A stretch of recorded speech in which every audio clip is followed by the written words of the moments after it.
Sean bienvenidos a este mensaje de la Palabra de Dios.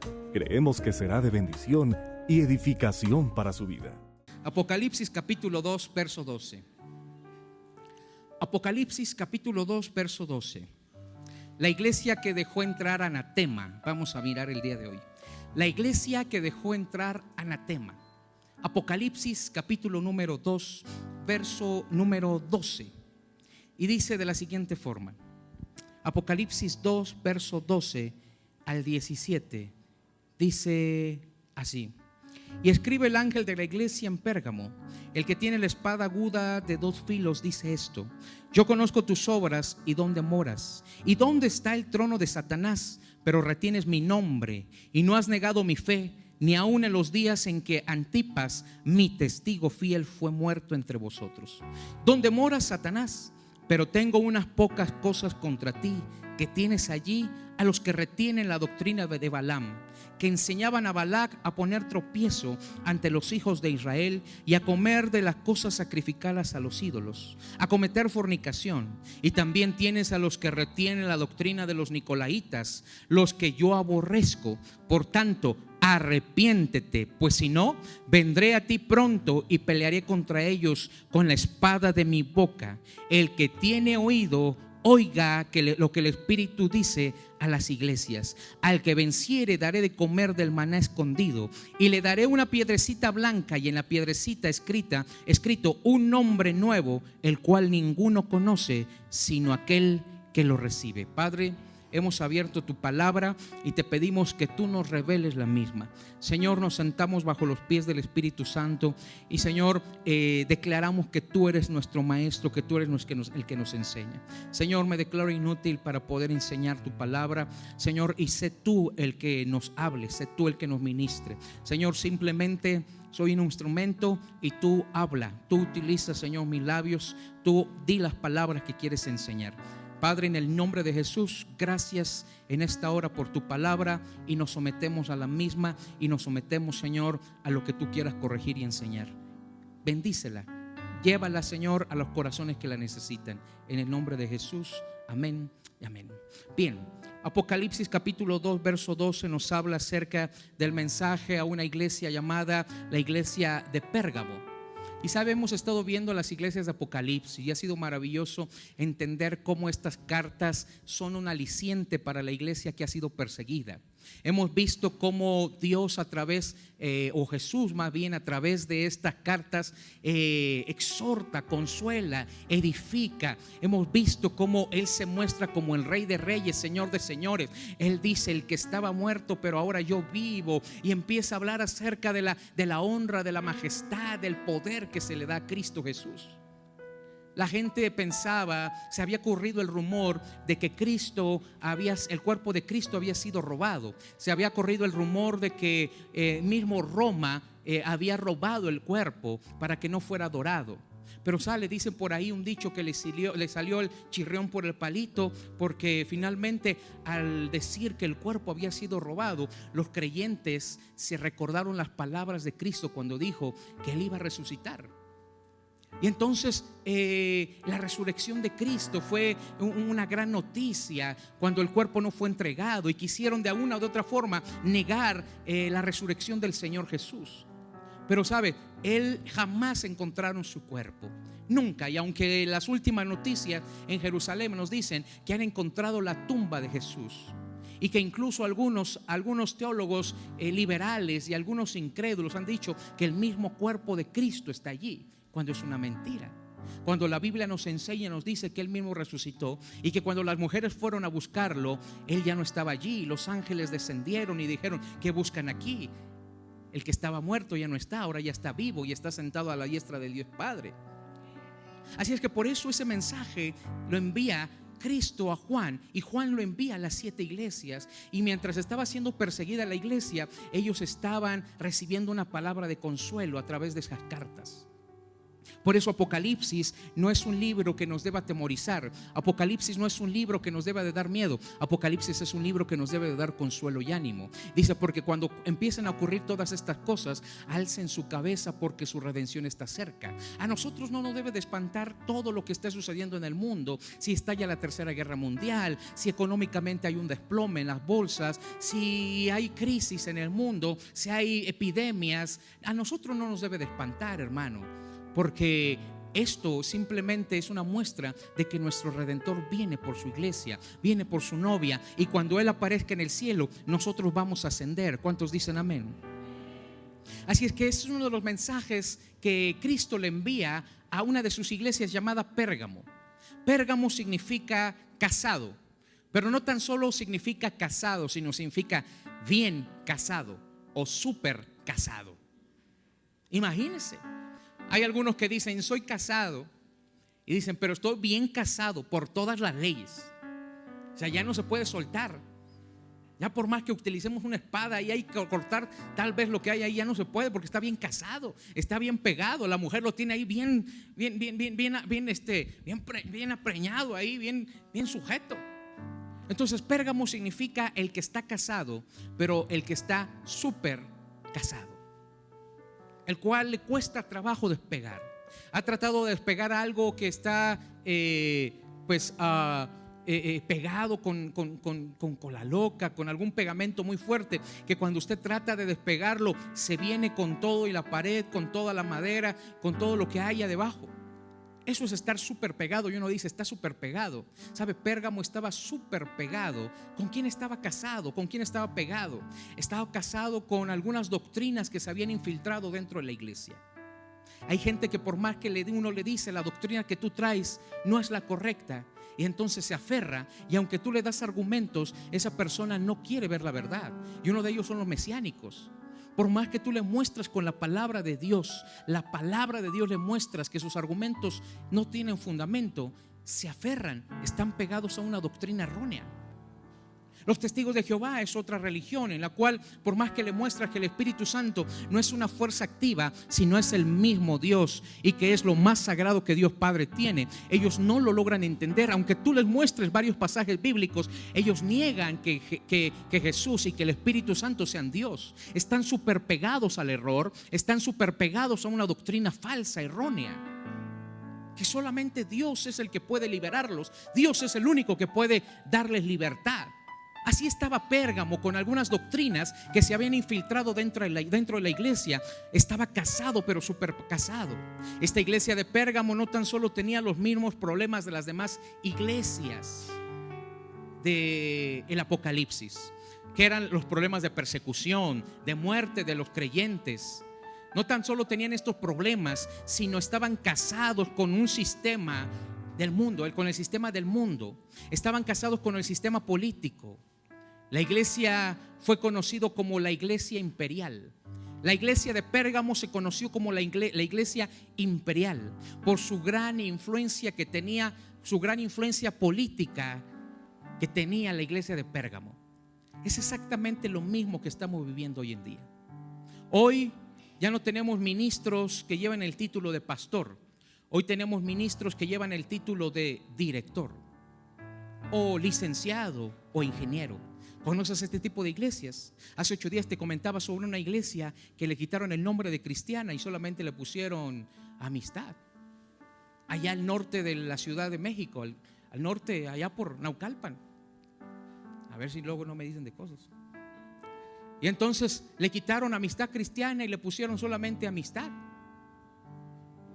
Y entonces dijeron, una hermana que es fiel seguidora del ministerio, no sé si anda por acá, fiel seguidora del ministerio, dice: pastor, yo me ausenté por unos domingos y cuando regresé a la iglesia ya no decía iglesia, ya no decía cristiana, y entonces solamente decía amistad.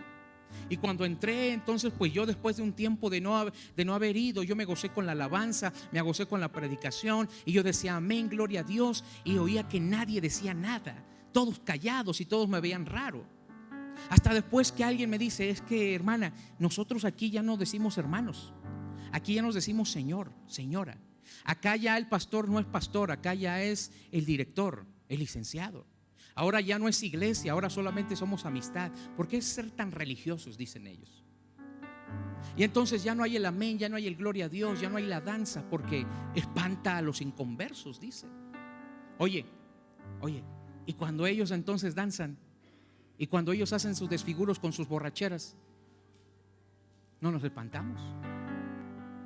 ¿Me entiendes? Porque nosotros sí tenemos que aguantar y por qué hacer cambios, y ellos no pueden hacer cambios. ¿Por qué? Iglesias así están surgiendo, donde cada día los pastores están metiéndose más a la política, porque como la iglesia entonces no les da, entonces dicen vamos a meternos de político. No sabe nada de leyes, no sabe nada de política, pero ahí está metido en el PRD, ahí está metido en el PAN. A ver si luego no me cortan, porque la otra vez que hablé de esto me cortaron. Ahí están metidos en los partidos políticos. Y entonces se meten a este partido que supuestamente es cristiano, el famoso PES, en donde dicen que son cristianos, pero yo no veo nada de eso. Yo veo que son simplemente personas que tienen una cadencia económica y material. Y ahí están entonces todos los pastores incitando a sus feligreses a ir a votar por tal partido e ir a tal meeting. Veo que esto sucede en la iglesia de Pérgamo. Pastores que no saben nada de política, pastores que están atentando en contra de las leyes constitucionales y también en contra de las leyes divinas, porque no tiene nada la iglesia con la política. Al César lo de César y a Dios lo que es de Dios. Y la misma Constitución dice que nadie puede ejercer un puesto político si tiene un cargo eclesiástico. Nadie puede hacerlo. ¿Me explico? Nosotros hablamos de que se cumplan las leyes, pero nosotros somos los primeros en que infringimos esas leyes. Nosotros somos los primeros en quebrantar esas leyes. Oramos para que nuestro gobierno se convierta, nuestros políticos se conviertan, pero quebrantando también la ley. No se puede, hermano. O eres pastor o eres político. O eres pastor o eres ministro de Dios Altísimo, o eres ministro del Estado. Y hay algunos que dejan su investidura para ser ministro del Estado simplemente porque le llegaron al precio y porque se deslumbraron. Yo decía en la semana, ¿cuánto vales? Hay algunos que valen un sueldo de un político 25,000, 30,000, 100,000, 150,000. Hay algunos que valen menos, hay algunos que valen 5,000, hay algunos que valen 7 pesos, hermano. ¿Cuánto vales tú? ¿7 pesos? Sí, porque cuando alguien te da un cambio y te da 7 pesos de más, a veces no lo regresamos. Eso vale 7 pesos, miserables 7 pesos. ¿Por qué? Porque entonces tu integridad, quién eres tú, vale muchas veces 7 pesos, vale 1,000 pesos, a veces vale un puesto, a veces vale un sueldo. ¿Cuánto vales? ¿Qué precio tienes? Cuando no tenemos gente de integridad, entonces nuestros se corrompen. Cuando no tenemos gente íntegra, por más que se meta a la política, va a terminar corrompiéndose. Y mire, de esos conozco muchos, y de algunos son mis amigos que empezaron bien y que dijeron, yo pastor, yo voy a entrarle a la política. Y yo le dije, pero no vayas a hacer lo mismo que todos hacen. Y por más que le di palabra y por más que le daba palabra a algunos cuantos, igual terminaron. Aquella mujer que entregó a Monterrey, ¿se acuerda? Una ciudad de Monterrey, y que le entregó a Jesucristo y que salió en todos los periódicos y que salió en todas las noticias, en donde una alcaldesa entregaba la llave y el dominio absoluto a una ciudad de Monterrey. Pues esa mujer cayó exactamente en lo mismo. ¿Me entiendes? Una iglesia que se ha casado con el mundo, una iglesia que se ha corrompido, una iglesia que se ha unido, pero que se ha super unido al asunto político. Yo no digo que no tomemos la política, yo no digo que no podamos tener gente estratega ahí en la política, en la Cámara de Diputados, en la Cámara de Senadores. Sí, pero sabes, nosotros debemos ser aquellos guías de esos jóvenes que estudian leyes. Nosotros debemos de estar detrás de ellos, mas no nosotros como ministros ahí en la Cámara. ¿Me entiendes?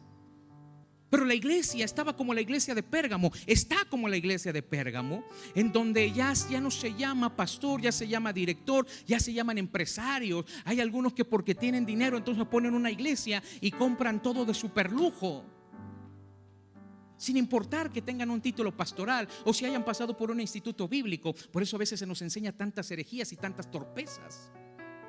porque el tipo que estuvo allí tuvo unos cuantos seguidores, o porque tuvo dinero para invertir en una iglesia, porque esa es la palabra, una inversión que tuvo en una iglesia. Compró sillas, compró instrumentos y entonces le funcionó. Pero el tipo ni siquiera es pastor, el tipo es un empresario. Entonces hoy en día tenemos esa clase de ministros. Hoy la iglesia está así. Yo te enseñaba hace 8 días que mucha de la decadencia de la iglesia, de las iglesias del Apocalipsis, es la decadencia en la que se encuentra nuestra iglesia actual. La iglesia en el mundo cristiano está así, y no se diga la iglesia mexicana. Por eso Pérgamo significa el que está casado y el que está bien casado. El que no se puede desligar, el que tiene tantos compromisos. Oiga, a veces no me gusta ir a las reuniones pastorales que hay. No me gusta ir cuando algún diputado se va a reunir con la iglesia cristiana, con los líderes religiosos. Me decían, ¿por qué no vas? ¿Por qué esto? No te vimos allá. ¿Sabes por qué? Porque a veces el que se dice profeta le profetiza al presidente, le profetiza a la diputada bendición. Le profetiza cosas buenas cuando no le habla acerca de cómo lo veo en la Biblia. Un profeta que hable verdad, un profeta que diga: la nación está así por este asunto, hasta que usted se arrepienta, hasta que se arrepienta de todo lo que quiere avalar, hasta que se arrepienta en sus pasos, la nación no va a prosperar. Yo no veo ningún profeta que hable como el Antiguo Testamento. Yo veo profetas que hablan solamente bendición. ¿Me entiendes? Y entonces es una barbarie impresionante. Y hay capos cristianos, maestrazos cristianos ya, que se sienten dueños de los territorios y que se sienten dueños de las almas. Hay algunos de sus pastores que en algún momento me dicen: y tú me estás jalando a mis ovejas, y tú me les estás diciendo de cosas, y me les estás diciendo cosas de esto, de aquello. Mire, hay algunos que me ven, hay algunos que son muy reconocidos en esta ciudad, pastores que son muy reconocidos, que se conectan para mirarme, para ver qué es lo que le digo, qué digo de los encuentros, qué digo de esto, qué digo de aquello, para que cuando en algún momento me vean, entonces me reclamen por qué les estoy abriendo los ojos a ustedes. ¿Me entiendes? Hay gente que hace nexos, hace acuerdos entre ellos mismos. Hay mafia cristiana también. Hay mafia cristiana que cuando se decidan hacerte la vida imposible, entonces te queman, y te queman en todas las alianzas. Hay mafia cristiana, por supuesto. Hay capos. Tú creías que no, y que solamente había en la iglesia católica. Estamos equivocados, también en la iglesia cristiana hay. La iglesia de Pérgamo la estamos viviendo en nuestros días. Una iglesia que está bien casada con los intereses propios, una iglesia que está bien casada con los intereses económicos, una iglesia que está bien casada con los intereses políticos. Y necesitamos gente como usted, que ame a Dios. Necesitamos gente como usted, que sepa de la palabra de Dios y que vuelva a recobrar los valores bíblicos. Necesitamos gente como usted, hermano. Estamos ya muy amañados, muchos están muy amañados, y necesitamos gente que se levante de esas sillas, que se levante de esas filas y pueda entonces ir y cumplir el propósito, hermano, que Cristo estableció en su iglesia. Lo necesitamos a ustedes, porque los que hay están ya completamente corruptos. Nadie dijo nada. Esto te debería de haber animado. Oye, tenemos a los sucesores de grandes ministerios, tenemos a los sucesores, y no estoy en desacuerdo, pero muchas veces se heredan los puestos, no se ganan. Como fue el hijo del fundador, entonces pues hay que respetar la posición, pero no se gana. Si el tipo no sabe predicar, si el tipo no tiene el amor y la pasión por la obra, como fue el hijo del fundador, entonces hay por qué ponerlo como director. Y no importa que haga desmanes, no importa que haga despapalle, no importa que haga lo que haga, es el hijo del director, es el dueño. Necesitamos gente que se levante, hermano. Tenemos caciques de almas. Te necesitamos que despiertes, iglesia. El Señor está pronto a venir y necesita venir por una iglesia pura, limpia y sin mancha. Te necesitamos, iglesia, para que te levantes. Me duele la condición en la que se encuentra mi iglesia, me duele la condición en la que se encuentra, pero tú no quieres despertar. A rato vamos a ser como una iglesia católica más. Y mira que los hay. Cuando están en desacuerdo con alguien, te mandan a matar y te mandan a advertir primero las cosas. O te callas y le bajas el volumen, o te las ves con nosotros. ¿Qué vas a hacer con una iglesia de 250 personas? A que nosotros tenemos miles. Escúchame bien, porque no es con el poder del hombre, es con el poder de Dios, es con el Espíritu Santo. ¿Me escuchas? ¿Me escuchas? Es con el poder del Espíritu Santo, que ya se creen dueños de la ciudad y se creen dueños de muchas cosas. Te necesitamos, iglesia. Por eso Pérgamo se había corrompido. Pérgamo se había corrompido tanto que ya era ya difícil salirse. Era difícil, es como la mafia. Ya no puedes salir una vez entrando. Ya no puedes salir. La condición de esta iglesia fue enrolarse con los negocios de este mundo. La iglesia de Pérgamo estaba situada en una alta colina cónica. Estaba en forma de cono la iglesia o la ciudad de Pérgamo, y también la iglesia. Era famosa Pérgamo, la ciudad de Pérgamo, por una biblioteca que tenía. Contenía más de 2000 rollos o pergaminos. De ahí es que proviene la palabra pergamino, de Pérgamo. Así es que esta ciudad tenía más de 2000 rollos o 2000 pergaminos de diferente información, de diferente contenido. Por eso de ahí proviene la palabra pergamino. Y recuerde que un pergamino es un documento escrito en piel de un animal. Antiguamente, después de ello, se llevó a cabo el papiro. Pero Pérgamo fue el centro, uno de los centros idolátricos más importantes de los días de los discípulos, en el tiempo de los discípulos. Era un centro tan importante en idolatría que tenía a 3 dioses principales. Y esto es muy importante que usted lo entienda. Número 1, tenía al dios a la diosa Atenea.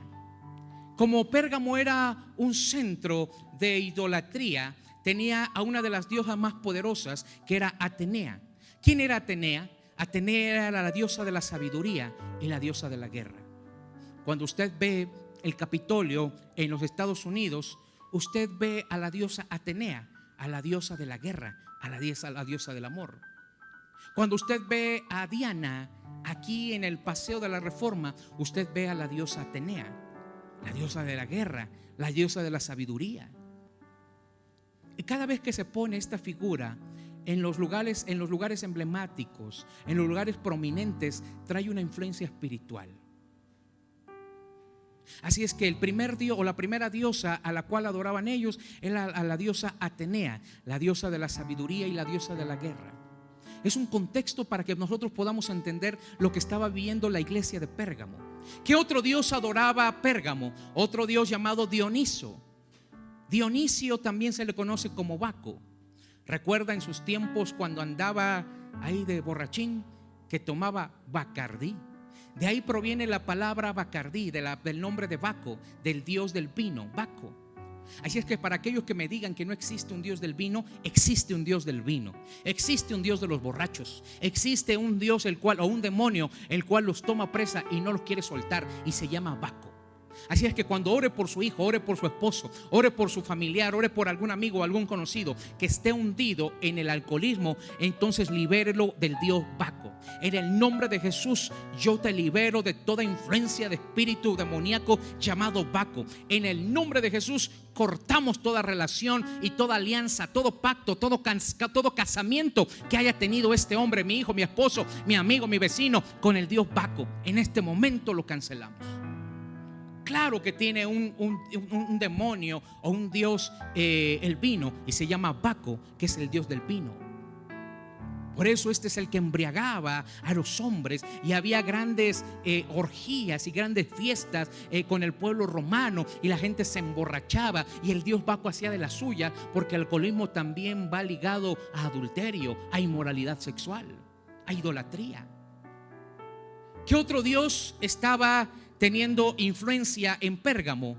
Un dios llamado Esculapio o Asclepio. Ahí lo estamos viendo atrás, Esculapio o Asclepio, que significa el dios de la medicina. Pastor, el dios de la medicina es mala. La medicina no es mala cuando no te vuelves y te encadenas a ella. De nada, dice el apóstol Pablo, de nada me encadenaré, bajo nada estaré sujeto, solamente a Dios. Pero cuando tú te encadenas a la medicina, te encadenas también a un demonio y a un dios llamado Asclepio. Ahí lo estamos viendo. Pero si tienes por ahí la imagen del bastón donde tiene una serpiente, usted me dirá dónde encuentra este bastón con la serpiente. Este bastón con la serpiente lo encuentra en hospitales, lo encuentra en ambulancias, lo encuentra en cajas de medicamento. Y es en honor a este dios Asclepio o Esculapio, el dios de la medicina, representado por un humano con una serpiente, un bastón con una serpiente. Su templo, escúchame bien, el templo de este dios era en forma de un hospital antiguo. Como antes estaban los hospitales, así era la forma de este templo del dios Asclepio. La gente buscaba y venía a Pérgamo para buscar alivio de sus males, porque era un lugar donde este dios sanaba a las personas. Y entonces cuando nosotros hablamos acerca de bastón, hablamos de autoridad. Y cuando vemos la serpiente, estamos viendo, o más bien representa la sabiduría. La sabiduría a través de la ciencia, la sabiduría a través de la medicina. Por eso el nombre de farmacia viene de una palabra griega que significa farmakeia. Farmacia viene del griego farmakeia, y farmakeia significa droga. Por eso usted y yo tenemos una promesa de sanidad. La medicina no es mala siempre y cuando no te vuelvas esclavo de ella. Cuando te vuelves esclavo de ella, entonces ya te atas a un demonio, te atas a un Dios. Porque por eso Cristo nos hizo libres de todo y aún de toda enfermedad. Escúchame bien, Isaías 53 dice que Él llevó en la cruz del Calvario todas nuestras dolencias y todas nuestras enfermedades. Enfermedades, la palabra enfermedad significa las enfermedades más graves como cáncer, diabetes, algún problema del corazón, del hígado. Ahí habla acerca de los milagros creativos, que Dios te puede hacer un riñón nuevo, un hígado nuevo. Habla acerca de las dolencias, de las enfermedades. Pero cuando habla acerca de dolencias, habla acerca de un dolor de cabeza. Cuando habla acerca de dolencia, habla acerca de un dolor de rodillas. Por eso Cristo murió, como dice Isaías 53, por nuestras enfermedades y nuestras dolencias, por lo más grave, pero también por lo más pequeño. ¿Me entiendes? Pastor, es que yo siempre tomo un medicamento. Entonces ve tomando fe. Cuando tú tienes fe, tú vas creciendo. Cristo no oró para darles fe, sino más bien Cristo oró para aumentar la fe. Escúchame bien, porque cuando tú recibiste el Espíritu Santo, recibiste toda la donación de fe, recibiste el amor. Está mal cuando tú dices: Señor, dame amor, dame paciencia con este marido que tengo, dame amor con mi vecino. Está malorado. Porque Dios dice: en Cristo recibiste el Espíritu, y cuando recibiste el Espíritu, recibiste el fruto del Espíritu, que es amor, gozo, paz, paciencia, fe, mansedumbre, templanza. Todo lo recibiste. Lo único que hay que hacer es ejercitarlo. Voltea con el que tienes al lado, codéalo y dile: ejercítalo. Dile: mira cómo estás panzón. Dile: ejercítalo. Entonces, ¿qué es lo que tenemos que hacer? Si tú y yo queremos ser libres del medicamento, tenemos que empezar a caminar en fe. Si te tomabas 10 pastillas, ahora en esta semana tomarás 9 y lo harás en fe. La próxima semana tomarás 8, la próxima tomarás 7, así hasta el grado en el que tu fe ya se ha sido tan aumentada, tan fortalecida, que tú ya no tengas necesidad de tomar medicamento. ¿Me entiendes? Eso es caminar en fe. Eso es poner en práctica la fe. La fe ya te fue dada, la paz ya te fue dada, el amor y la autoridad ya te fue dada. Lo único que tienes que hacer es caminar, ejercitar los dones, ejercitar el fruto que Dios puso en ti. Así es que por eso este hombre era adorado y era reverenciado, porque había grandes farmacias, había grandes lugares. ¿Has visto centros donde hay, o colonias o delegaciones donde hay muchas clínicas? Se le llama la zona de clínicas, la zona de hospitales, la zona de farmacias. Uy, este espíritu se anda dando vuelo allá. Porque farmakeia quiere decir droga. Pastor, yo ya dejé la cocaína, yo ya dejé el cigarro. Pero ¿cómo le entras a los medicamentos? Algunos se enchochan con ellos, hermano. Agarran y sacan todas todas sus pastillas. Mire, pastor, me tomo 20 pastillas. Ese es mi desayuno, mi comida y mi cena, dicen algunos. Entonces, cuando hay ese tipo de zonas, nosotros enseñamos en guerra espiritual que se mueve este Dios o este espíritu. Por eso cuando vas a los hospitales lo que hay es una opresión satánica. Cuando entras a ver un enfermo, tú eres el que sales enfermo. ¿A poco no? Hay muertos, hay enfermos, hay dolor, hay deseos de suicidarse, de quitarse la vida, porque llaman e invocan al espíritu de muerte, y el espíritu de muerte chambea más que los mismos doctores. Se mueven una serie de espíritus. Por eso en guerra espiritual enseñamos que uno de los puntos donde se fortalecen los demonios son cementerios, volcanes, lagunas, mares y por supuesto hospitales, panteones. Ahí es donde había una gran influencia demoníaca. Imagínate, tenían grandes personalidades, tenían a este Dios de la sabiduría y la guerra, tenían al Dios del vino, había borrachos tirados por la calle, tenían al Dios de la medicina, puro enfermo había ahí. Y cuando hay enfermedad también está el espíritu de muerte, y cuando está el espíritu de muerte entonces está el espíritu de peste, y cuando está el espíritu de peste entonces empieza a haber mucha atracción más de espíritus de depresión, de suicidio, de asesinato. ¿Me entiendes? Entonces había una atmósfera espiritual que estaba contaminando a la iglesia. Verdaderamente la iglesia de Pérgamo había cometido un error al asociarse con el gobierno. La iglesia de Pérgamo había cometido un error al tener nexos, al tener acuerdos, al casarse con doctrinas erróneas, y había abierto la puerta a que estos espíritus gobernaran incluso sobre la iglesia. Había hombres que se creían sabios, aquel sábelo todo, aquel que puede hacer todo, aquel que dice: pastor, yo sé cantar, yo sé predicar, yo sé que esto, yo sé aquello. Y entonces uno dice: este es un superhombre, este ya no es Superman, este es lo que le sigue. Y entonces en esa iglesia había ese tipo de personas que entonces cegados por la sabiduría humana se levantaban en las congregaciones y empezaban a enseñar doctrinas erróneas. La iglesia estaba batallando con aquellos que no podían soltar del vino. Estaba batallando con los enfermos. Verdaderamente la iglesia de Pérgamo tenía un problema espiritual. Algo necesitaba hacer, estaba muriendo poco a poco. Y vemos que esta serpiente lo que representa es eso, a Satanás mismo. Por eso cuando se acerca la serpiente al hombre, le dice: Dios les dijo que ustedes iban a morir, pero yo les digo no, sus ojos van a ser abiertos. Porque uno de los deseos del hombre es ser como Dios. Uno de los deseos del hombre es ser como Dios, alcanzar ese nivel de sabiduría, alcanzar ese nivel de inmortalidad. Por eso tenemos hoy el tema de transhumano. Gente que no quiere morir, gente que no quiere morir, gente que dice: haga todo, doctor, para salvarlo. Y entonces se te van tus miles de pesos para darle todavía vida a una persona que no acepta la voluntad de Dios. ¿Me entiendes? Haga todo, y entonces buscamos y buscamos los médicos, y empezamos al revés.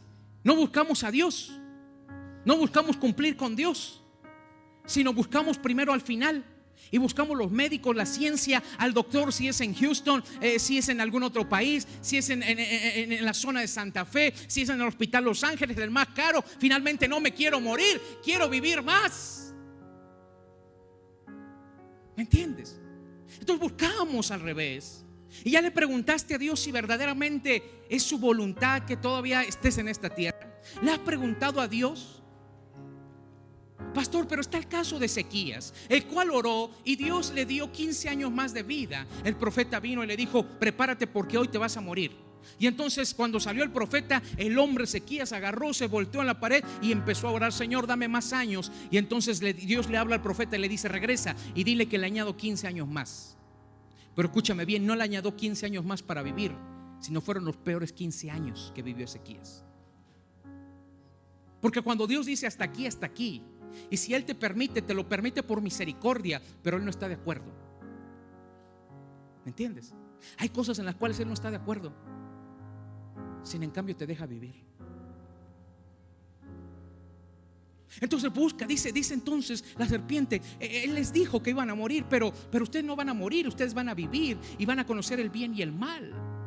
el árbol de la ciencia. Por eso tenemos hoy una ciencia que hace alargar más los años. Por eso tenemos hombres que viven muchos años. Por eso hoy están buscando mezclar la robótica, los robots, ¿verdad? La nanotecnología con hombres para que tú puedas vivir y aún te puedan resucitar.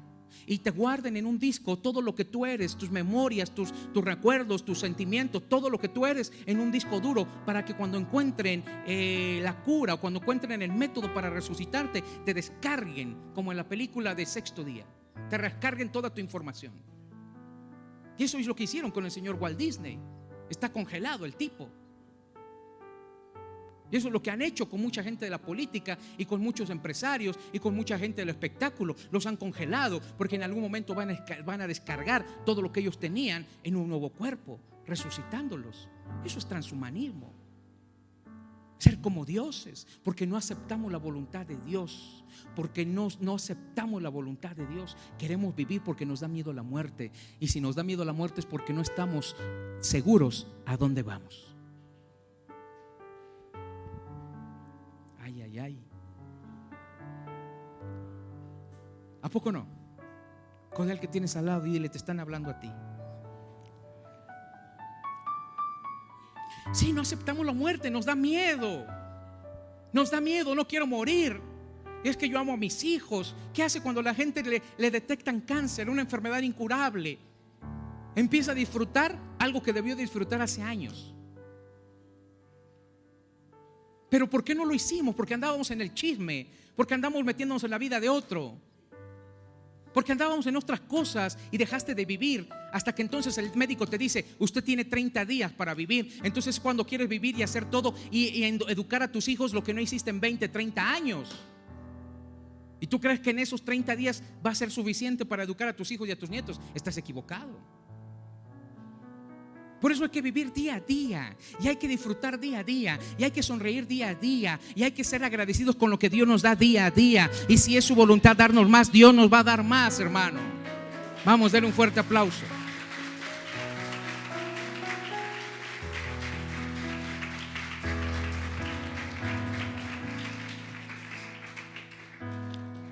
Por eso usted deje de meterse en la vida de los demás y disfrute su vida. Métase en la suya. Váyase a patinar, suéltese un ranazo, haga lo que tenga que hacer. Venga con el ojo morado por tratar de querer aprender box. Lo que usted quiera, hágalo. Disfrute la vida que Dios le ha dado.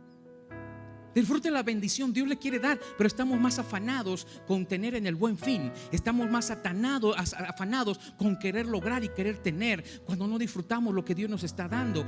Ese viejo televisor el cual le tienes que pegar y todavía tiene la antena de conejo. Disfrútalo, porque algo tendrás que enseñarle a tus nietos, hermano.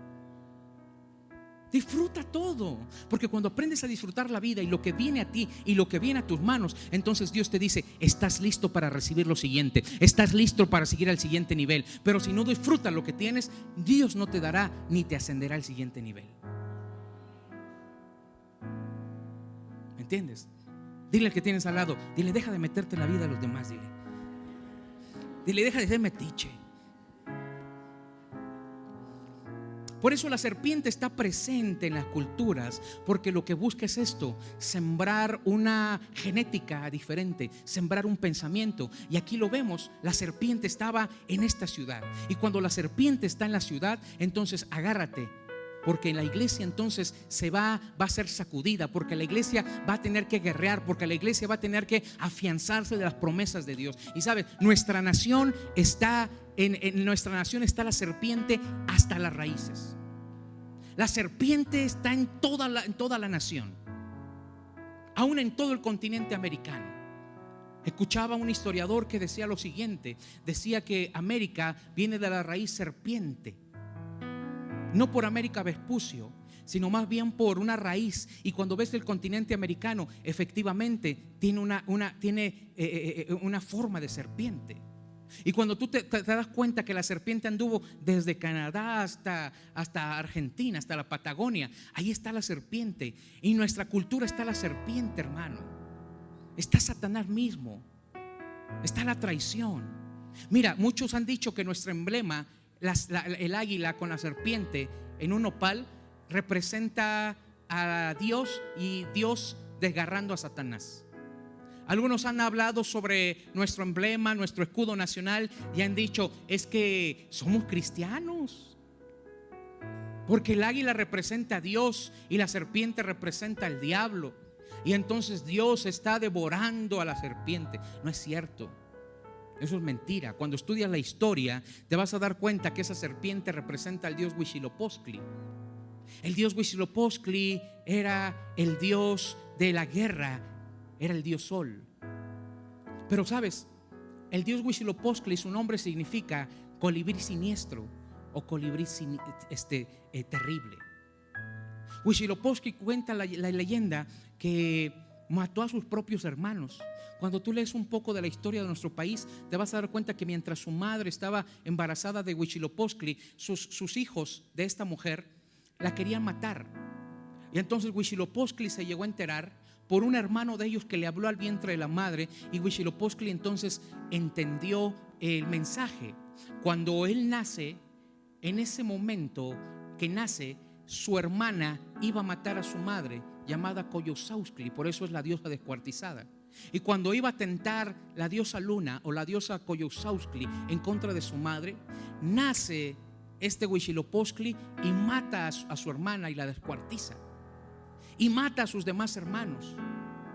Por eso, cuando decimos que el águila representa a Dios, es una mentira. Más bien el águila representa la traición. Por eso hay traición en las iglesias, por eso hay deslealtad, por eso hay en los trabajos, por eso hay en la política que nos roban, que nos traicionan.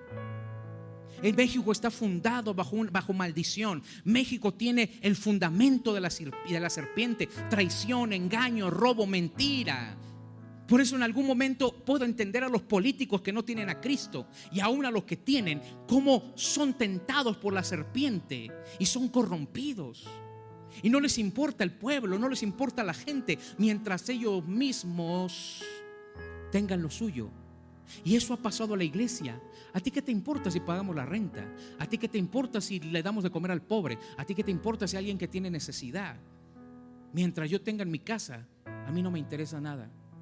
Es una genética que está en nosotros y que tiene que salir, hermano. Es una genética que tiene que ser cancelada. Es una genética que no puede estar en las iglesias. Es una genética que no puede estar en alguien que ha sido redimido y comprado por la sangre de Cristo. No puede estar Dios y no puede estar la serpiente. No puede estar Satanás y no puede estar Dios, hermano, allí. No puede estar Cristo y puede estar el mal.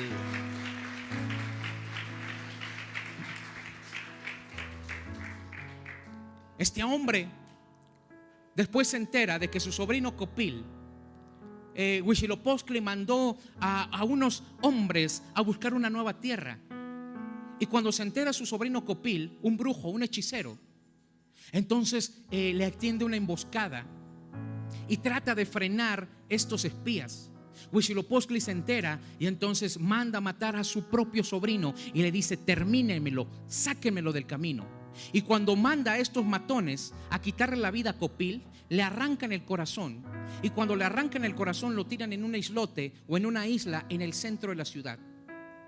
Lo entierran con piedras.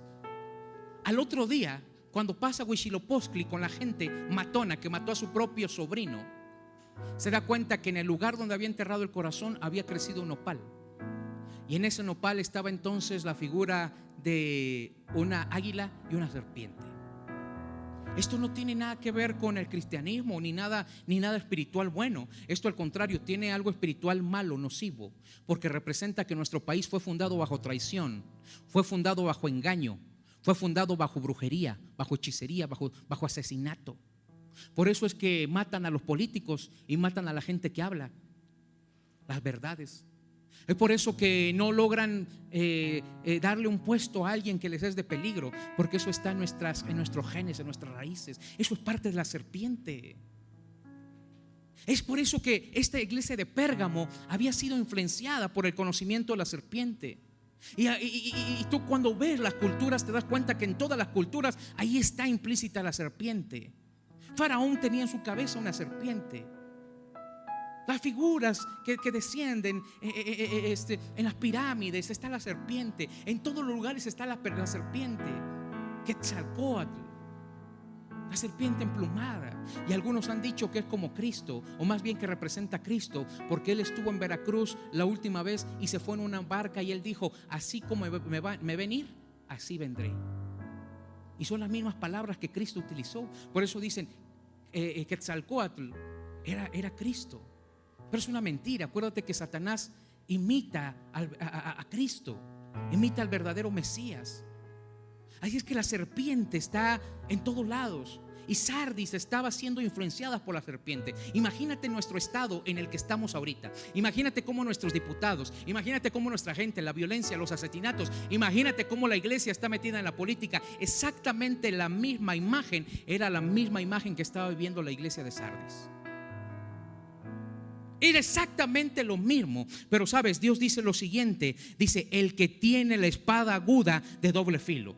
¿Cómo solamente se puede despegar algo que está bien pegado si no es a través de una espada, de algo filoso? ¿Cómo entonces se corta algo que está bien unido si no es a través de algo que tiene filo? Por eso es que Dios el Eterno, Dios Hijo, habla y le dice a Juan: yo soy el que tiene la espada aguda de doble filo. Yo soy el que puede cortar esa alianza. Yo soy el que puede cortar ese casamiento. Yo soy el que puede cortar esa unidad, ese pacto que han hecho. Yo soy el único que tiene esa espada aguda de doble filo. Y sabes, Dios tiene esa espada aguda en su mano y en su boca. Y Dios en estos últimos tiempos separará a la iglesia de muchas de las cosas a las cuales se ha unido. Te tendrá que separar de la droga, te tendrá que separar del alcoholismo, te tendrá que separar de las amistades y aún de los familiares. Dios utilizará su espada. Y si tú te preguntas por qué, es porque tiene un plan poderoso y soberano para ti, y un plan perfecto que si te mantuvieras unido no lo lograrías llevar a cabo.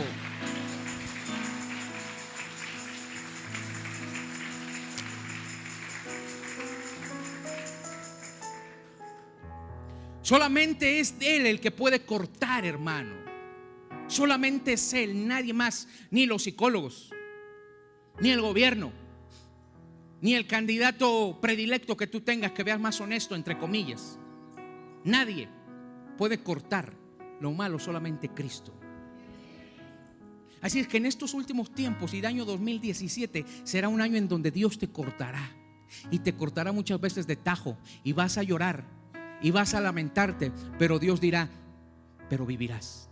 Esto no es para muerte, vivirás. Y así como le pedí a Abraham que se fuera de su casa y de su parentela, así yo mismo te voy a pedir que salgas. Y en algún momento algunos tendrán que cambiar de ciudad, otros tendrán que cambiar de estado, otros tendrán que cambiar de trabajo. ¿Sabes por qué? Porque Dios quiere traer su plan soberano y perfecto a tu vida. Algunos que todavía están batallando con algunos vicios, escúchame bien, si tú oras de corazón, de la noche a la mañana vas a dejar ese vicio.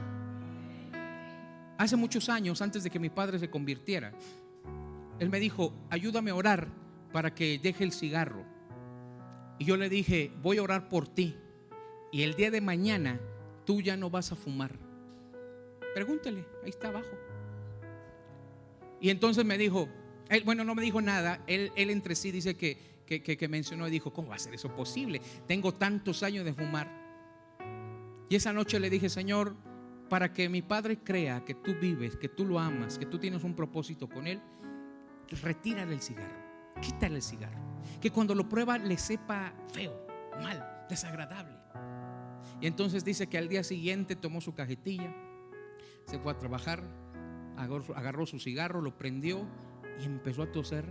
Y dice que jamás había fumado un cigarro tan asqueroso, tan mal, tan desagradable.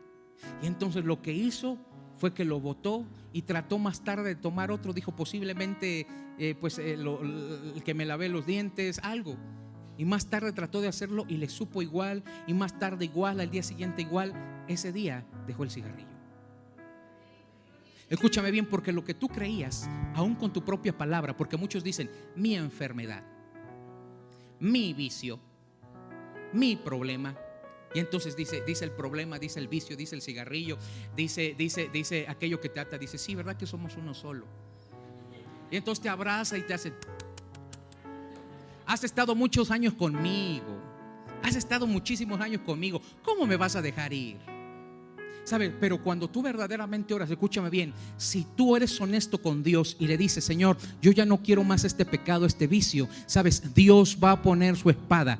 Dios va a poner su espada en ti y va a arrancar aquello que en algún momento no te dejaba ser libre. Dios va a poner su espada en ti, esa espada aguda, y va a soltar esa palabra de libertad, y tú te vas a sorprender de lo que Dios haga contigo. Si tan solo puedes creer, si tan solo regresaras nuevamente a caminar en lo espiritual, entonces tú dieras un gloria a Dios. Si tan solo regresaras a caminar en lo espiritual, entonces tú dieras un grito de alegría. Si tan solo regresaras a caminar en lo espiritual, tú sabrías que esto se puede producir hasta en este mismo momento, hermano. Por eso la Biblia dice: el que tiene la espada aguda de doble filo. Recordemos que la iglesia estaba pasando por persecución, que geográficamente estaba siendo dominado por el imperio romano, pero también estaba siendo influenciado por las fuerzas demoníacas. ¿Por qué Dios dice algo? Cuando Dios dice algo tiene un porqué, hermano. Cuando Dios dice algo tiene un porqué. Porque cuando Él dice que Él tiene la espada aguda, escúchame bien, Él nunca habla algo que no conoce la gente. Por eso existen los predicadores y los maestros, para desglosarte, para que cuando tú la leas no digas: ¿y qué quiere decir? Yo no le entiendo. Sino Él en el tiempo le habló de acuerdo al idioma y a lo que estaban viviendo. Estaban contextualizando. Cristo le dijo: yo soy el único que tiene esa espada aguda, esa espada filosa. ¿Por qué eso lo dijo? Porque los romanos, acuérdate, los romanos, ellos estaban cautivos. Pérgamo estaba cautivo por Roma. Y los romanos tenían dos clases de soldados. Un soldado el cual no tenía ninguna arma, solamente estaba ahí para ver que se cumpliera y llevara el orden. Hoy nosotros tenemos policías que no tienen ninguna arma más que solamente un spray o un gas pimienta o una macana. Es lo único, pero no tienen ninguna arma. Y son simplemente para ver que se guarde el orden. Pero hay otros policías, ¿verdad?, que tienen una arma de fuego. Y ellos tienen la autoridad para matar, y tienen la autoridad para perdonar, o tienen la autoridad para ejercer justicia. Exactamente, había dos clases de policías en ese tiempo. Aquellos soldados que guardaban y no tenían ninguna arma, esos no tenían autoridad. Pero había unos soldados que tenían espada, y esos tenían la autoridad delegada por Roma para decir: tú decides a quién le quitas la vida y tú decides a quién se la perdonas. Por eso Cristo dice: ustedes no teman, ustedes no tengan miedo de lo que les pueda hacer el hombre, ustedes no tengan miedo de lo que Roma pueda hacer. Si Roma les dice: los voy a perseguir y los voy a matar, basta que yo lo autorice. Si yo digo adelante, es adelante. Pero si yo digo no se hace, ellos no los tocan, ni un cabello los toca. Escúcheme bien, hermano, en el poder de la palabra de Dios está la vida y está la muerte. Tú no le tengas temor al hombre, no le tengas temor a la enfermedad, no le tengas temor al decreto que te hayan soltado. Solamente Dios es el que tiene el poder de la vida y de la muerte. Solamente Dios, hermano. Dale un fuerte aplauso.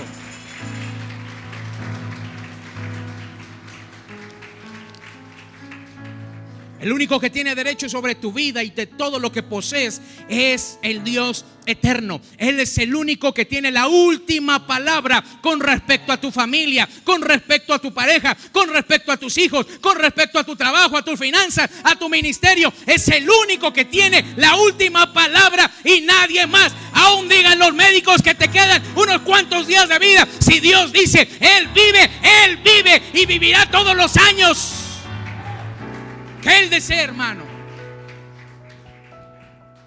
Si los hombres te dicen: ¿cómo te quiero correr? Por más que le caigas mal a tu jefe o a tu jefa, escúchame bien, si Dios dice: ahí te quedas, ahí te quedas. Y nadie te corre. Por más que te dicen: te voy a sacar, si Dios dice: ahí te quedas, ahí te quedas. Por eso tiene la espada aguda en su mano y en su boca. Escúchame bien, Él tiene esa espada aguda en su boca. Y esto nos recuerda, hermano, que solamente Dios tiene el poder de todo. Mateo capítulo 10 verso 28 dice: y no temas a los que matan el cuerpo, pero no pueden matar el alma.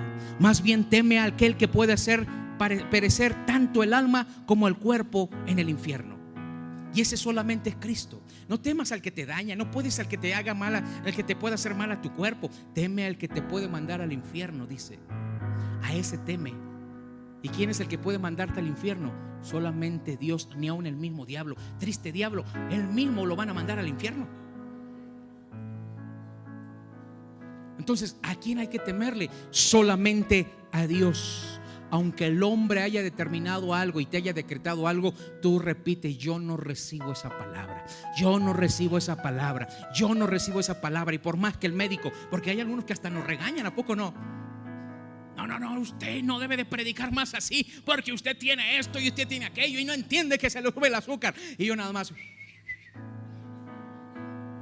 deme mi receta, gracias, adiós. Hay cosas que usted tiene que aprender a cancelar, hermano. Hay cosas que tiene que aprender. ¿Sabe? El médico luego a veces me dice, usted no puede predicar así, usted no entiende que el azúcar se le sube, se le baja y esto y aquello. Y yo digo dentro de mí: Dios es el que tiene autoridad sobre mi salud y sobre mi vida. Finalmente, si el día decide un día predicando, yo le he dicho eso: Señor, si un día me vas a llevar, me vas a llevar pero al pie de la línea. Me vas a llevar predicando. Y un día había una noticia de un hombre, de un predicador, que mientras él estaba hablando, estaba predicando, él exclamó y dijo: estoy listo para partir. Y el hombre en ese momento, cuando terminó estoy listo para partir, un infarto le dio en ese momento. El hombre se fue como un fiel soldado.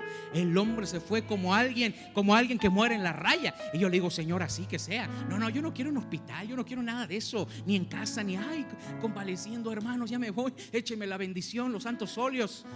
No, al pie de la batalla. Solamente es el único el que nos puede decir cuándo sí, cuándo no, cuándo se nos abre la puerta, cuándo se nos cierra.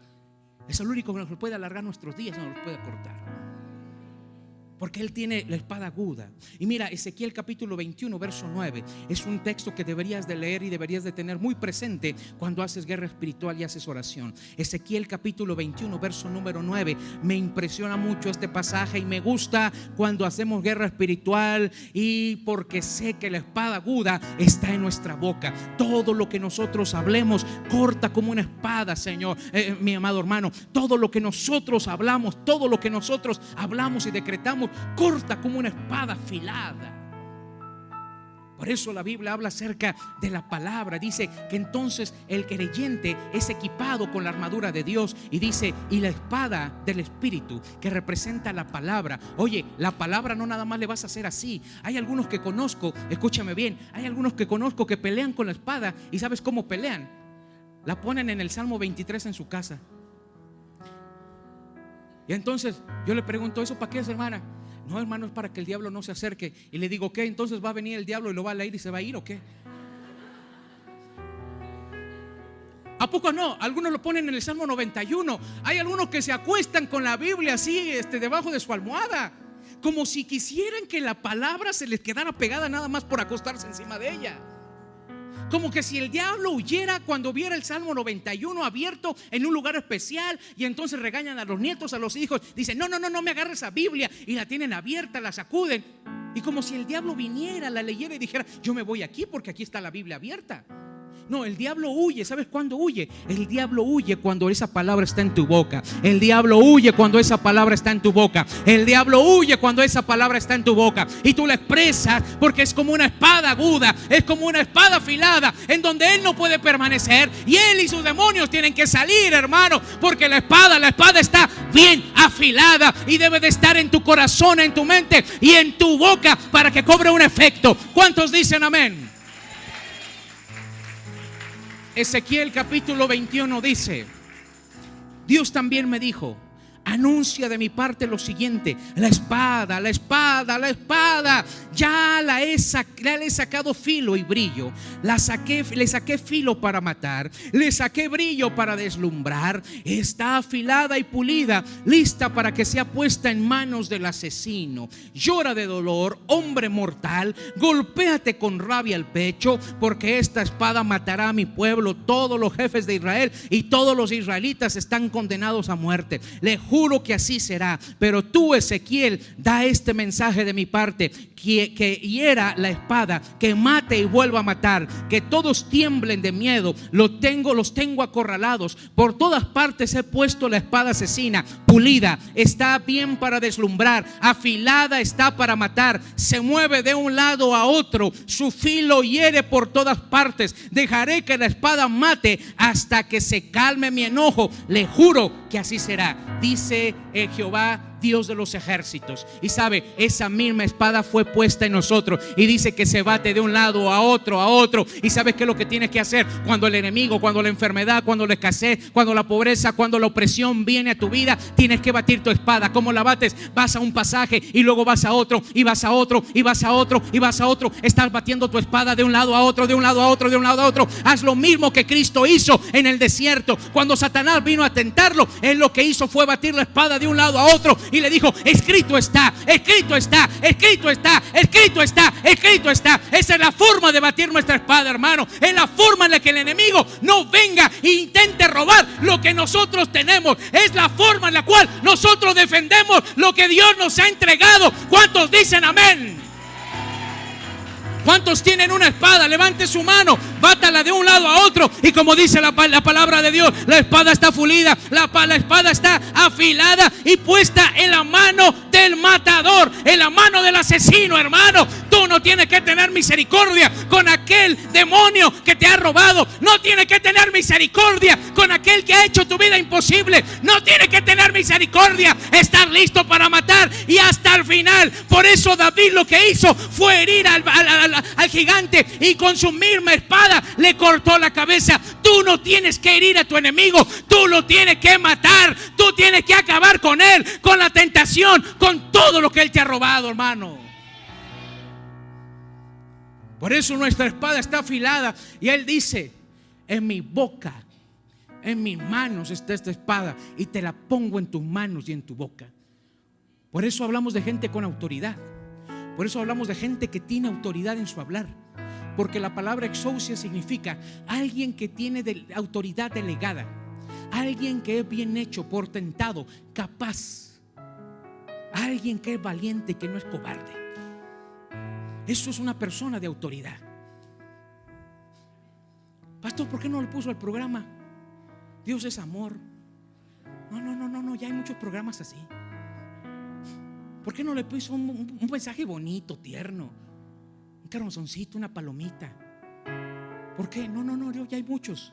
Pero lo que nos hace falta autoridad. Porque ya hay muchos programas, ya hay muchas iglesias donde nos lamen las heridas. Ay, pobrecito, sufriste, te violaron, te robaron, te engañaron. ¿Has visto a los perritos cómo se lamen? Oye, lo que necesitamos es gente de autoridad. Gente que deje de lamarse las heridas. Gente que diga: voy a dejar de llorar, voy a dejar de lloriquear, voy a dejar de comportarme como una niñita y voy a seguir adelante. Y yo tengo autoridad en mi boca y yo sé lo que Dios ha entregado en su palabra, y sobre esa palabra yo camino. Diga conmigo: sobre esa palabra yo camino. Vamos, diga: sobre esa palabra yo camino. Vamos, dígalo una vez más. Diga: sobre esa palabra yo camino. Una palabra de victoria, una palabra de conquista, una palabra de sanidad, una palabra de liberación. Diga: yo camino sobre esa victoria, yo camino sobre esa palabra. En mi mano, en mi boca está la palabra afilada. Diga: bien afilada. Un grito de guerra. Vamos, a lo más fuerte, un grito de guerra. Por eso cuando la iglesia de Pérgamo escuchó este mensaje, dijo: wow, yo no le tengo que temer a Roma. Yo no le tengo que tener miedo, porque por más que tenga un soldado de frente y tenga la espada lista para cortarme la cabeza, si no es la voluntad de Dios, el tipo no me hará nada. El tipo no te va a hacer nada si Dios no lo permite. Tú no tengas miedo.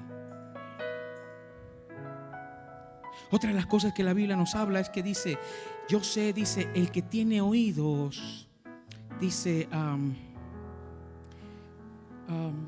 verso 13: yo conozco tus obras y de dónde moras, dónde está el trono de Satanás, pero retienes mi nombre y no has negado mi fe, ni aun en los días en que Antipas, mi testigo fiel, fue muerto entre vosotros, donde mora Satanás. Dios dice: oye, yo sé dónde vives. Yo sé que vives en la Guerrero. Yo sé que vives en Ecatepec. Yo sé que vives en la zona más peligrosa. Yo sé dónde estás. Dios le dijo: yo sé dónde vives, no soy ciego. Sé que vives en Pérgamo, que tienes uno de los centros religiosos más grandes idolátricos. Sé que tienes ahí al Dios de dioses llamado Zeus, al cual todos adoran, el padre de los dioses, Zeus. Sé que tienes una potestad tan gigante como Zeus. Sé que tienes a un principado que se establece ahí sobre la enfermedad. Sé que tienes a un principado de guerra. Sé que tienes un principado de idolatría, de hechicería y de ocultismo. Lo sé, perfectamente bien lo sé. Pero sabes, aunque esté ese centro idolátrico, aunque estés influenciado, aunque haya una opresión demoníaca en Pérgamo, yo sé dónde vives. Yo no me olvido. Yo no me olvido de dónde estás. Yo sé la influencia que tienes, la influencia negativa. Aunque se mueve corrupción, aunque hay robo, aunque hay mentira, aunque hay pecado, sin embargo, si mantienes mi nombre, si mi nombre está en tu boca, si mi nombre está en tu corazón, yo prometo protegerte y nada te va a poder dañar. Escúchame bien, aunque tú vivas en la zona más peligrosa, aunque tú digas: pastor, es que ya a estas horas no puedo salir, pero tengo que salir por alguna emergencia, o tengo que llegar por el trabajo. Aunque tú vivas en la peor zona, escúchame bien, Dios sabe dónde estás. Dios sabe que estás rodeado de satanistas en el trabajo, de gente que practica la nueva era, de gente que practica la santería, de gente que trae sus collares, de gente que tiene un altar de la Santa Muerte. Dice: pues yo sé dónde estás. Yo no estoy ciego. Yo sé que ahí en la oficina está el jefe que practica santería. Yo lo sé. Pero aunque haya toda esa influencia, yo te prometo que mi mano no se aparta de ti. Yo te prometo que no hay ninguna influencia demoníaca, satánica. No hay ninguna influencia de violencia que te pueda tentar ni en contra de los tuyos. Así es que, Pérgamo, no tengas miedo. Dios el Eterno le dice. Porque Él sabe dónde estás, Él sabe dónde te encuentras. Él sabe que te encuentras en la tempestad, en las pruebas. Él sabe que te encuentras en la lucha, en la enfermedad. Él lo sabe, pero Él promete estar contigo. Porque cuando tú estás en las manos de Dios y te tiene en sus manos, dice la Biblia, de allí nadie te arrebata. Escúchame bien, de ahí nadie te arrebata. Puedes imaginarte, Dios te tiene en su mano y dice: de aquí nadie me arrebata, y el que lo intente se las va a ver conmigo. Porque cuando tú estás aquí en la mano de Dios, entonces nada te puede dañar. Por más que te quieran hacer daño, simplemente los ojos de Dios están puestos sobre su mano, y cuando la abre te ve a ti, hermano. Por eso nada te puede dañar. De allí nadie te arrebata, entiéndelo. De allí nadie te arrebata. Él lo prometió. Y dice la Biblia que Él buscó a los dioses más grandes que Él. Dice la Biblia que Él buscó por quien jurar, y buscó en el cielo, buscó en la tierra, debajo de la tierra. Y dice: y no hallando un Dios más grande que yo por quien jurar, juré por mí mismo que lo que he prometido yo lo voy a cumplir. Que lo que he prometido a tu familia, lo que he prometido a tu vida, lo que he prometido a tu familia, lo voy a cumplir por mí mismo. Porque no hay un Dios más grande que yo, sino por mi palabra lo voy a hacer. Y escúchame bien, hemos creído no en un ídolo, hemos creído no en un Dios pagano, no hemos creído en un Dios equivocado, hemos creído en el Dios de dioses, en el Señor de señores, en el eterno, en el que fue, en el que es y en el que siempre será, hermano. Denle un fuerte aplauso a ese Dios que va a cumplir la promesa que Él ha dado a nuestra vida.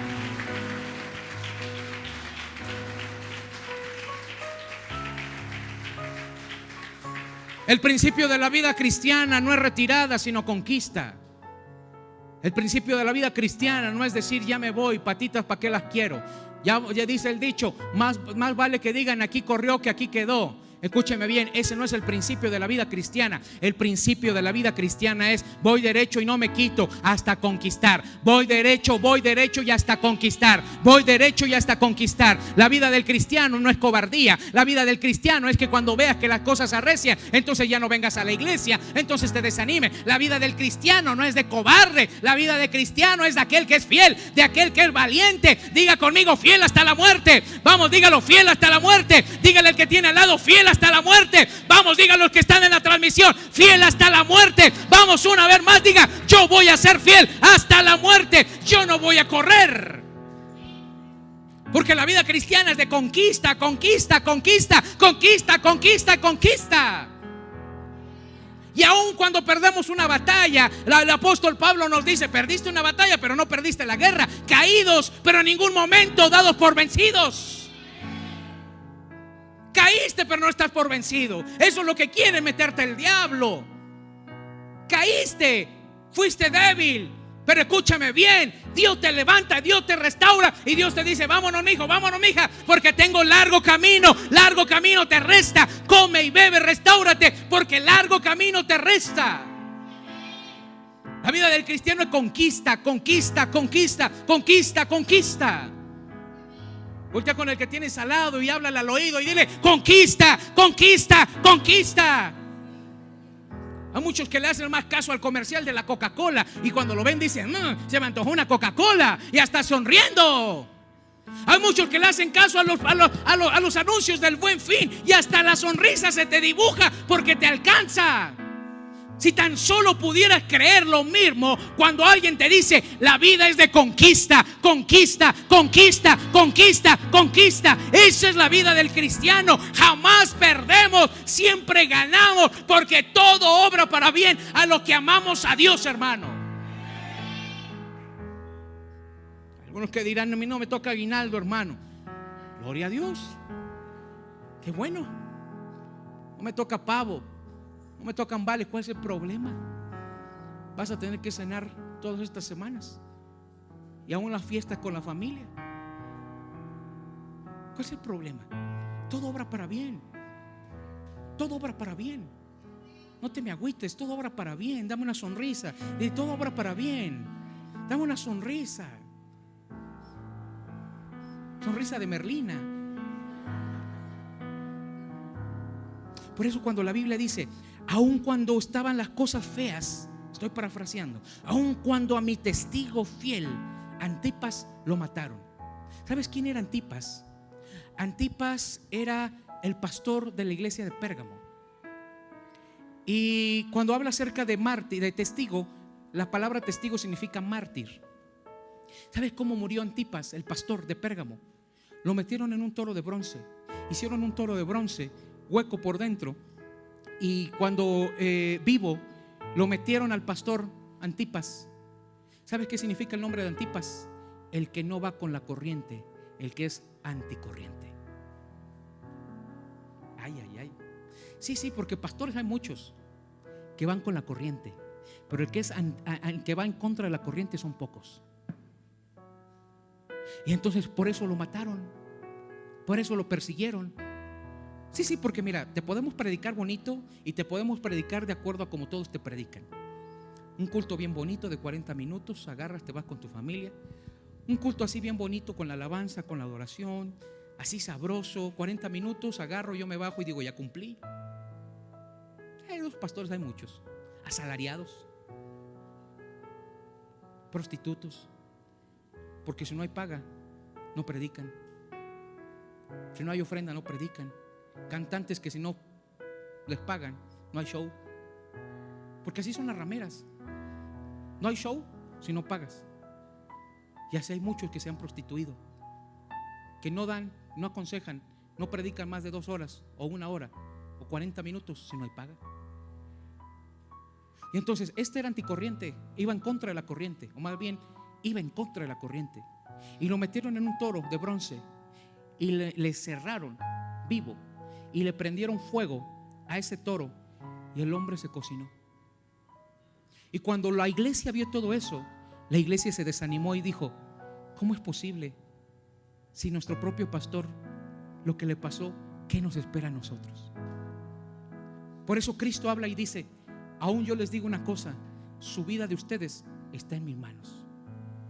Yo decido quién le quitan la vida y quién se la dejan. Yo decido, aún si mueren como mi siervo fiel, como mi mártir fiel, Antipas. Oye, qué honor morir así. Que aún, escúchame bien, aún esa actitud, esa acción, su nombre ha pasado a lo largo de la historia y quedó registrado ahí en el libro, en ese libro sagrado. Oye, qué honor que te pongan tu nombre en ese libro sagrado y que todos te prediquen y que todos hablen de ti. Qué honor. Qué honor morir por el evangelio, qué honor morir por Cristo. Pastor, pero yo no voy a la sierra. Pero bueno, hay que morir cuando hay alguien que te hace burla en el trabajo. ¿Cómo actúas? Porque no tan solo tienes que dar la vida física, no tan solo tienes que morir, sino también tienes que dar la vida por el evangelio. Porque no haya alguien que predique un evangelio distinto, porque no haya alguien que corrompa el evangelio, porque no haya alguien, hermano. Por eso Jesús habla acerca del testigo fiel. El testigo fiel, imagínate, el mártir fiel, el que estando al final le dijeron: renuncias a Cristo, y el hombre dijo: yo no renuncio a Cristo. ¿Puedes imaginarte la congregación? Algunos llorando, otros diciendo: pastor, renuncie, de veras renuncie. Porque hay algunos que de veras, lejos de animarnos, nos desaniman. Renuncie, nos dicen algunos. Renuncie, bájese y esto y aquello. Escúcheme, yo no le hago caso a ese tipo de hombres. Renuncie. Sin embargo, hay algunos que le estaban animando, diciendo: pastor, pronto lo veremos, Dios lo bendiga. Y hasta lo ayudaron, yo creo que a meter, no porque se desquitaran de él, sino porque dijeron: es un honor ver y es un ejemplo como mi pastor está muriendo por el evangelio. Yo, si cupiera, me metería dentro de él, algunos dijeron. Y hay algunos como Pedro, desde lejos nada más mirando. Ay, que van a hacer esto para la obra social. Dios les bendiga.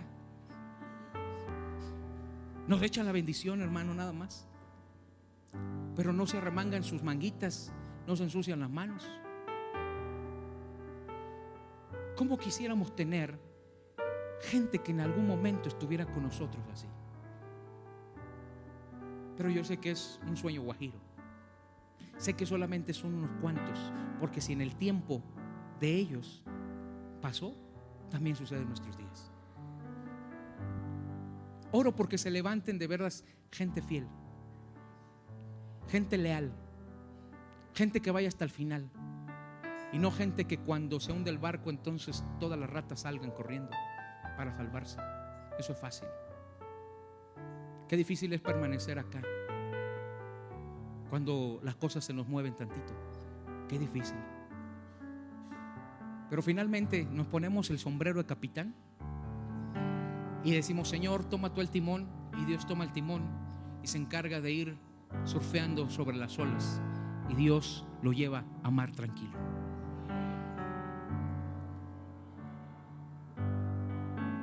Tienes a los que retienen la doctrina de los nicolaitas. ¿Quién eran los nicolaitas?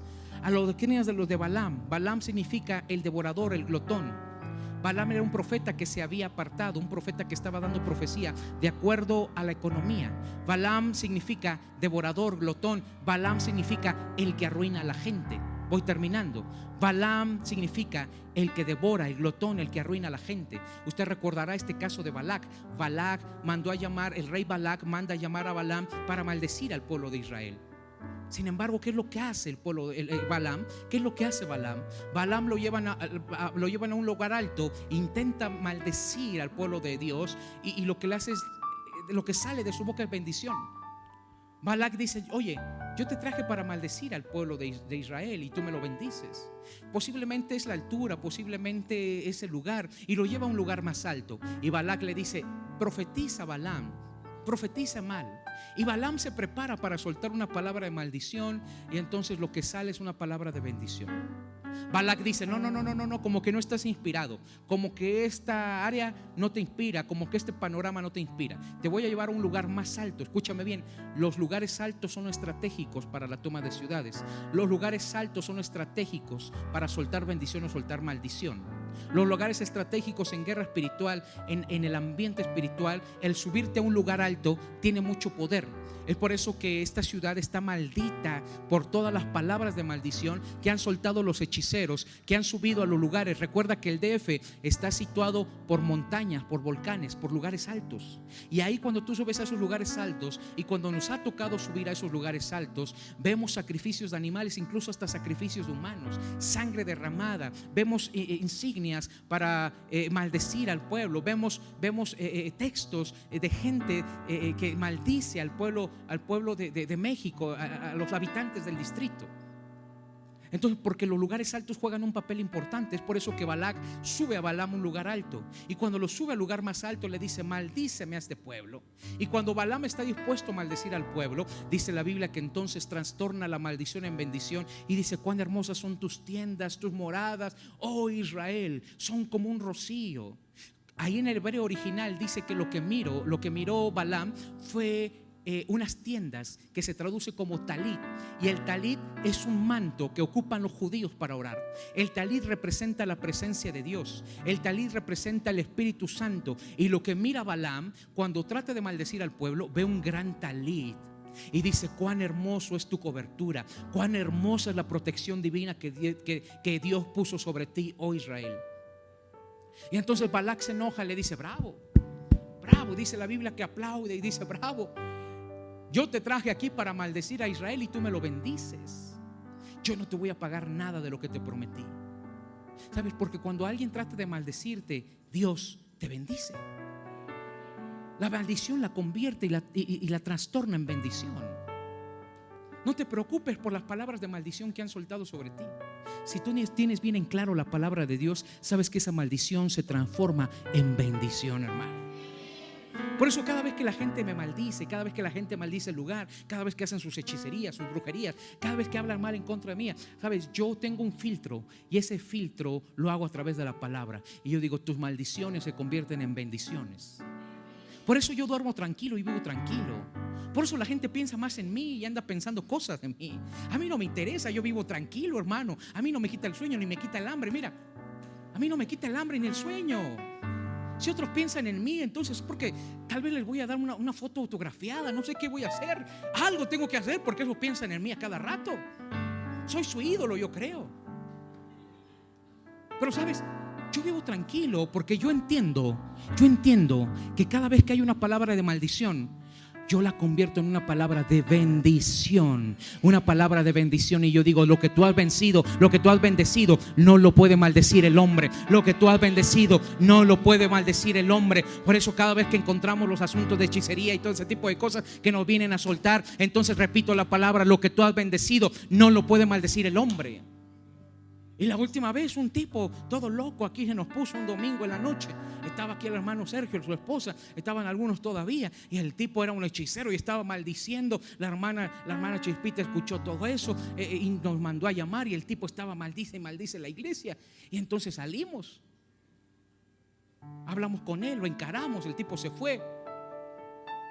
La patrulla llegó, pasó, y entonces todavía las patrullas llegaron a dar cuenta que había algo apagado acá, y entonces llegaron inmediatamente. Alguien sonó la alarma y entonces vinieron y revisaron al tipo, y el tipo todavía seguía en la esquina maldiciendo. Al día siguiente entonces el tipo nos vino a tirar una serie de cosas. Dicen: pastor, ¿que no va a hacer algo en contra de la iglesia? Pues sí, posiblemente lo va a hacer, pero finalmente lo que Dios ha bendecido no lo maldice el hombre. El tipo se fue enchilado, el tipo se fue diciéndome de cosas, el tipo se fue bien enojado y diciéndome que no sé qué, que esto y que aquello, y que yo no lo conocía. Yo le dije: mira, haz lo que quieras. Al día siguiente, en la mañanita, ya estaban ahí las cosas. Yo dije: mira qué tan importantes somos, que no se le olvidó. Al tipo no pudo dormir. Yo esa noche me agarré y me dormí, hermano. Yo ni me acordé de él. Yo agarré y hasta ronqué. Dormí bien sabroso y bien rico. Y cuando entonces vemos en la mañana todo ese tipo de cosas, ¿qué hacemos? Lo que saben hacer. Vamos a hacer guerra espiritual y vamos a cancelar eso. Y vamos a declarar la palabra de que lo que Dios bendice no lo maldice el hombre. Lo que Dios lo bendice no lo maldice el hombre. Mira, el tipo mejor se cansó. El tipo se cansó. ¿Me escuchas? Porque cuando tú crees a la palabra, sabes que no hay una palabra mucho mayor que pueda dañarte, porque es la palabra del Eterno, es la palabra del Dios de dioses, Señor de señores, es la palabra del gran Dios, Rey del universo, es la palabra del yo soy.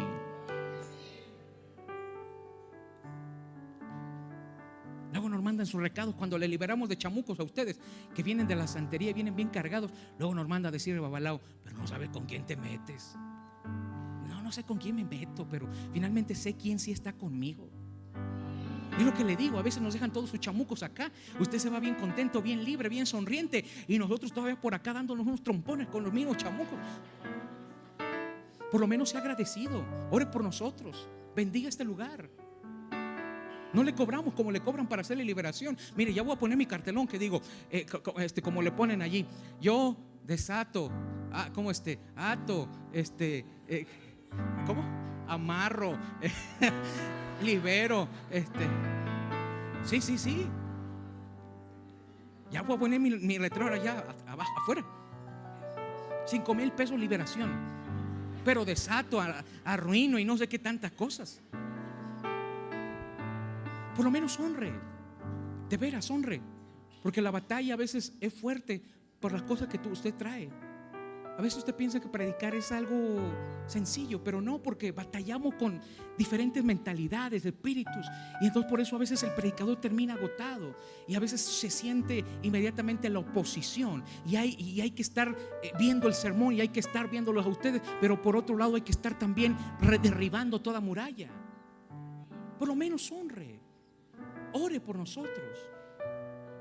Por eso yo creo que lo que Dios bendice, lo bendice para siempre. Si desea saber más sobre este y otros temas, así como de nuestro ministerio, comuníquese con nosotros a los teléfonos 5739-5493,